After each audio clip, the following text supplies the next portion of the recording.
Assalamualaikum warahmatullahi wabarakatuh.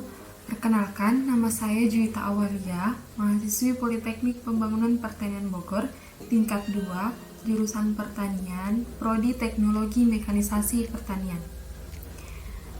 Dari yang saya analisis selama melakukan pendampingan dan melihat keseharian petani di sekitar tempat tinggal saya, rata-rata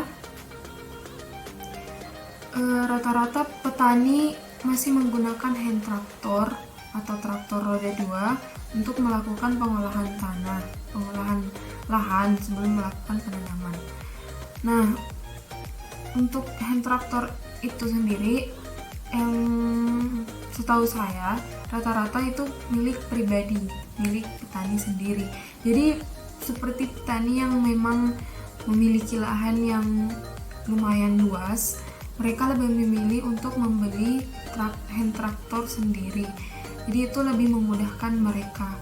Jadi kalau bantuan dari pemerintah ada, cuman gak seberapa, dan itu untuk menggunakannya pun harus antri, jadi ganti-gantian gitu. Nah, mungkin petani berpikir kalau misalkan milik pribadi, mereka bisa lebih bebas untuk menggunakannya. Selain itu, selain hand traktor ada traktor roda 4, combine maupun transplanter, seperti John Deere juga itu ada. Cuman nggak semua daerah ada, jadi hanya di daerah-daerah yang memungkinkan untuk digunakan. Seperti daerah saya, kebetulan daerah saya sudah memasuki daerah pegunungan, jadi kemiringannya itu tidak memungkinkan untuk menggunakan traktor roda 4. Jadi untuk pengadaan traktor roda 4 maupun combine pun itu hanya rata-rata di daerah yang datar. Jadi karena mungkin pemerintah juga berpikir untuk pengadaan di daerah yang kemiringannya tidak memungkinkan untuk digunakan, itu juga bakal mubazir kan, nggak bakal digunain, pasti hanya disimpan sampai bahkan disimpan tidak digunakan sama sekali. Itu mesinnya rusak karena hanya disimpan, nggak digunain gitu. Jadi untuk pengadaannya itu pemerintah juga melihat lokasinya. Tapi untuk traktor roda 4, combine dan transplanter itu sendiri sudah banyak, tapi gak banyak juga petani yang bisa mengoperasikannya. Dan sebenarnya itu berpeluang untuk digunakan sebagai media untuk membuka UPJA. Namun di Sulawesi Selatan sendiri yang saya tahu, UPJA itu masih belum tersebar. Jadi dari informasi yang saya dapat, di Sulawesi Selatan baru ada 2 kabupaten yang memiliki UPJA. Yang pertama itu Kabupaten Goa dan Sopeng. Itu menurut informasi yang saya dapat. Kalau nggak salah di Luwu juga ada, tapi itu memang udah menjadi salah satu tugas mahasiswa pertanian milenial untuk lebih memperkenalkan UPJA kepada petani, agar lebih memudahkan petani. Tapi untuk di daerah saya sendiri, petani itu rata-rata lebih memilih menggunakan hand traktor karena memang itu yang lebih memungkinkan untuk digunakan, karena kondisi kemiringan lahannya pun memang tidak begitu memungkinkan untuk menggunakan traktor roda 4. Untuk pengadaan traktor roda 4 itu juga setiap desa ada bantuannya. Kalau nggak salah satu desa itu punya bantuan combine, John Deere, dan transplanter. Namun untuk menggunakannya pun ya butuh antrian gitu, jadi ganti-gantian gitu. Jadi selama pandemi ini, karena memang di daerah saya daerah yang kemiringannya tidak memungkinkan untuk menggunakan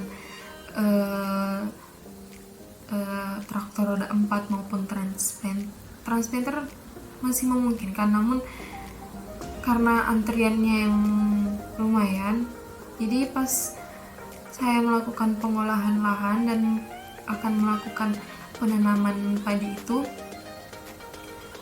belum kebagian. Nah, jadi selama pendampingan pun saya hanya menggunakan hand traktor dan membantu petani untuk melakukan pengolahan lahan sebelum penanaman. Nah, jadi seperti yang sebelumnya saya bilang, kalau UPJA di Sulawesi Selatan itu belum begitu menyebar. Jadi ternyata ada 4 kabupaten, baru ada 4 kabupaten, yaitu Kabupaten Sopeng, Wajo, Goa, dan Luwu Timur. Dan itu sudah menjadi salah satu tugas untuk petani milenial, petani yang tahu, mahasiswa ataupun penyuluh yang tahu UPJA untuk memperkenalkan ke petani. Karena UPJA itu bisa memudahkan petani untuk melakukan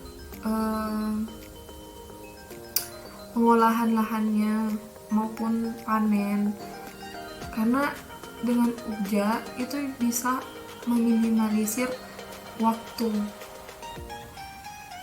Nah, mungkin ada beberapa yang belum tahu UPJA itu apa. Jadi UPJA itu singkatan dari Usaha Pelayanan Jasa Alsintan. Dan dari yang survei saya pernah bertanya-tanya ke petani itu, masih banyak sekali petani yang belum kenal UPJA itu apa, apalagi yang di daerah-daerah pelosok. Itu masih jarang ada yang kenal UPJA karena memang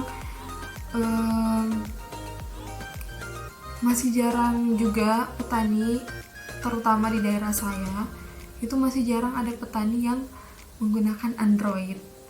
Jadi mungkin itu tugas untuk anak-anak milenial untuk lebih meningkatkan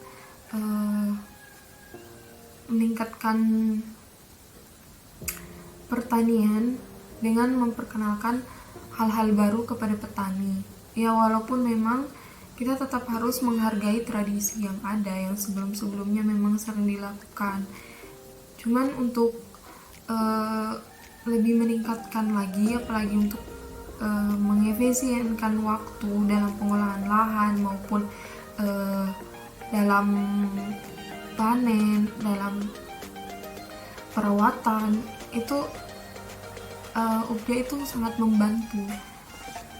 Jadi tidak ada salahnya untuk mencoba memperkenalkan kepada petani UPJA itu apa. Jadi karena selama masa pandemi ini kami melakukan pendampingan di daerah masing-masing, dan kebetulan saya juga melakukan pendampingan teknik pengolahan lahan ke petani.